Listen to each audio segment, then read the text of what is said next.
Okay. Anything will happen to you, you do alright. What do that? Anything will happen to you.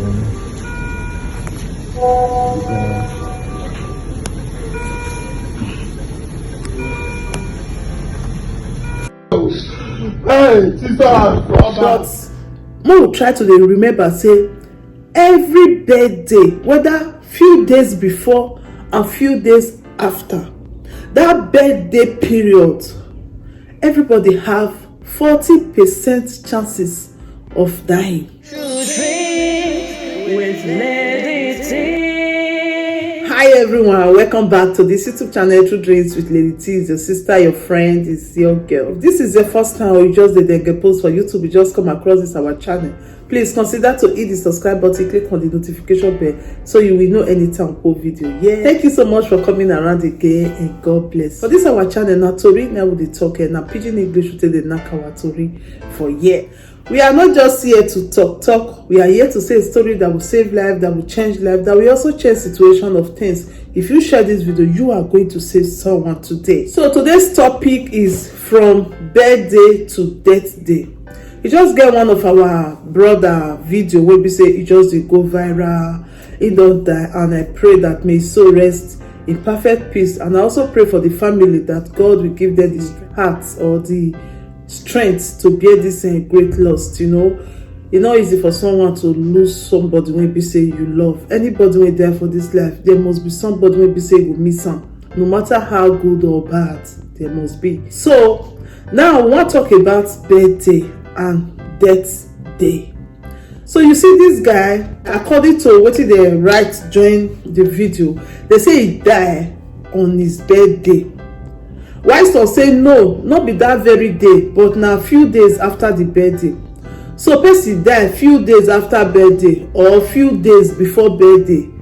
Now still during birthday, next to die. If you guys can remember when Pastor Adeboye's son died, Dari, a month to his birthday, but the sister say still remains for me doing birthday. So as far as say he dey close to the birthday or he dey close after the birthday, they'll still talking like that, say he died for birthday time, you know. According to how we take here now, they say they poison on his birthday. This poison matter, it can't really cause argument for us. Now say me go see bring and come, me we shook our mouth for this matter. Say it really dey possible, say now that very day, now they poison this guy. Or this guy don't they sick before. Because that cake, when they say they take poison now, that cake, not be only one eats that cake. He eats that cake with other people. And again, so say now drink, then they take poison now. Well, not when not they possible. Because bad people everywhere, bad friends, jealous friends. Some people go just they jealous you over nothing. You go they wear rag, they go they jealous you. 1 earring, then you go they wear, they'll still jealous you. So people can just jealous you over nothing. So it's possible. And now because of all this reason, that's why you see say many people, they know they like to celebrate their birthday.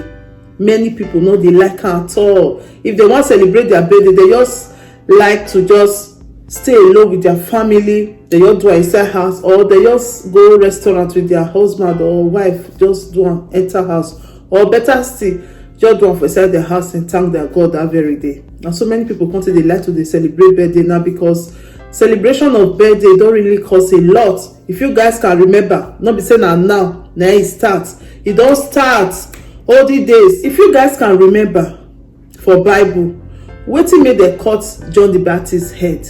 Not be birthday. When that little girl, I don't know if you remember the story again, they dance on at that time now King Herod birthday. So this girl begin to dance. She dey dance, and King Herod come promise say if she fit dance very well that day, the dance please him. Well, anything you ask me, I go give you. Then the girl say, hey, you go give me. And so she enter dance. And so she dance. After she dance, when I go meet the king, say, he don't dance so. Now the king come say, what thing you want, make I do for you. I don't already tell you, say, anything you ask, I must give you. As a small pikin, she don't know what she want ask. Now she come run go meet her mother. Say, Mama, see, I don't know what I want ask. So now Mama come tell her, say, make he ask for John the Baptist's head. e dey for Bible. So if you look for the Bible book of Mark, if you read am, you go see am say e dey for Bible for there. Na that time they take cut John the Baptist head, because na wetin the girl ask of. And they say at that time, once king don tell you say anything you ask, and he must surely do wetin he talk. They say if you no still do am, then be say he don still disobey the law, say he still get wetin dem still take do am, say he go still pay fine or whatever, he go comot for king or whatever. At that time I no really know, but na so they take talk am. So you can see why this reason I make Jehovah Witness they no dey celebrate birthday, because e get one Jehovah Witness wey dey come dey preach for me that time. I come ask am say, why una no dey celebrate birthday? He come tell me say all the birthday wey dem don celebrate for Bible, he say e no good, na make dem no dey celebrate. I no know whether I dey right or, but na wetin she tell me that time, you know. So many people no dey like to dey celebrate their birthday, and some people they feel say their birthday na very special day for them, so they like to celebrate am. Some people they say their birthday don give them luck, that on their birthday na they meet their husband, the bone of their bone. Why some men cause it talk say any woman wey be say they jam on their birthday, they try to marry that woman, because they feel say that woman na go bring better luck come for them for life. So birthday, na so it be, good and bad, depends on individual, you understand. So this brother name na Oba, and some people come to us say they no sure say they poison am. E be like say the brother he don dey sick, say after the birthday the sickness come react, na e come take payment. E fit still possible, because if you guys can remember a few months ago, e get one girl wey be say they buy iPhone for her on her birthday. She dey open the iPhone, and so she offer for ground, just say payment. They come to us say na the same poison, and later then they say they do autopsy, say no be poison, say she don already get health issue wey be say the parents never even know, because she no dey stay with her parents. Na so she take payment, you understand. So anything can be possible, but wetin we dey try to talk here now be say birthday na very special day for everybody. But make we try to dey remember say every birthday, whether few days before and few days after that birthday period, everybody have 40% chances of dying. That's why on your birthday you have to be careful. Anybody wey be say on that birthday, na that day they kukuma poison am, you say na free visa be that, because 40% over 60%, you know, say the chances of dying dey very very close.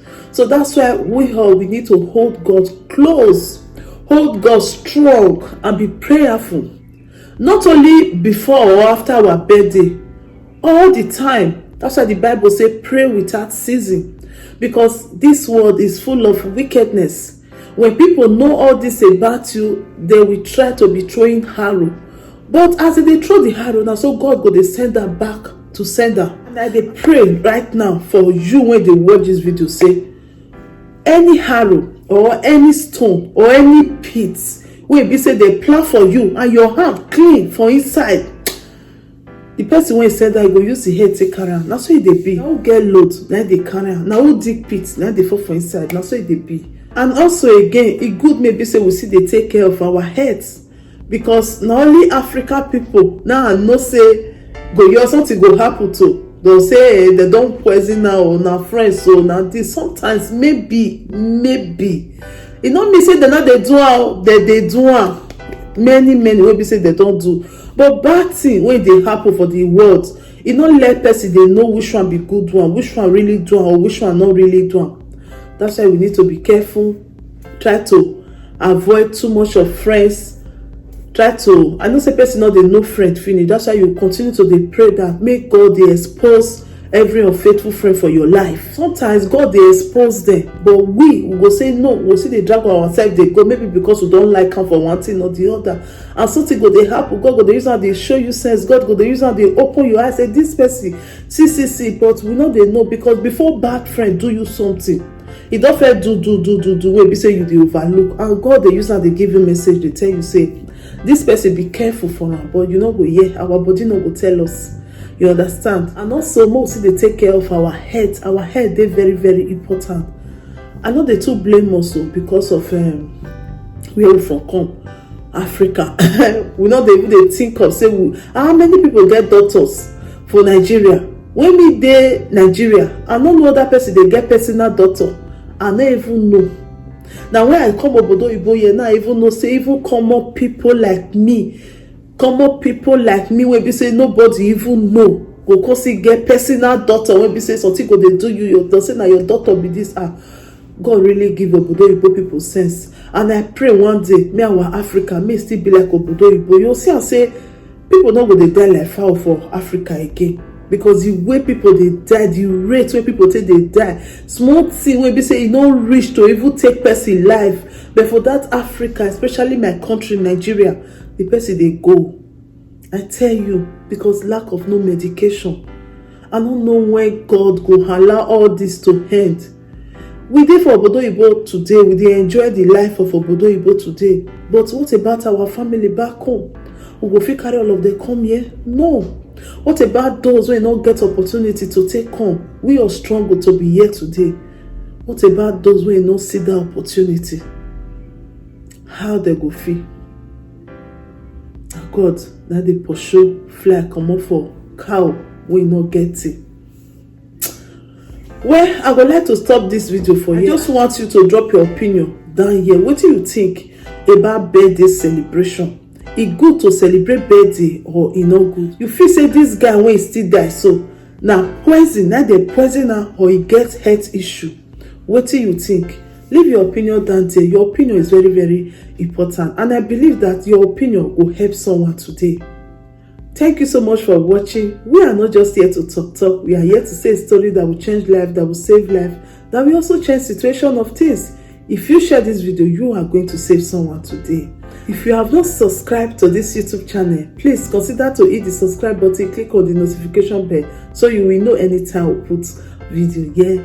Thank you so much for watching. I remain your sister, your friend, your girl, your pikin. Anyone you call me, I did there for you through Dreams Bright Life with Lady T. See you on our next video. Ciao, ciao. If there is anything that is bothering you, my friend, please say it so others will learn.